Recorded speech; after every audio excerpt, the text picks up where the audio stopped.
Cuba tengok video ni. Memalukan.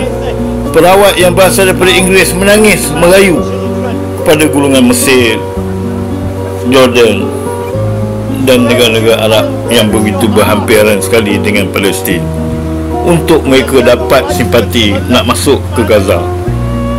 Yang mana tanggungjawab kita sebagai seorang Islam sebenarnya menolong bangsa Palestin yang dianiaya oleh rejim Zionis ini.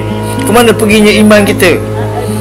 Negara-negara Arab begitu bangga sekali kononnya ada Mekah, ada Madinah dan sebagainya. Tetapi amanah yang diamanahkan oleh Allah SWT untuk membela nasib rakyat Palestin, yang mana Palestin ini pernah menjadi kiblat pertama pada kita satu ketika dulu, kita abaikan. Mana kita nak letak maruah kita? Orang macam ni satu hari besok akan diberi hidayah oleh Allah SWT. Mereka lebih baik lagi berbanding kita di akhirat besok. Tengoklah, tak malu ke negara-negara Arab sampai orang bukan Islam merayu nak menyelamatkan penduduk di Palestin, sedangkan itu saudara mara kita. Biadab tak biadabnya negara Arab yang ada sekarang ni.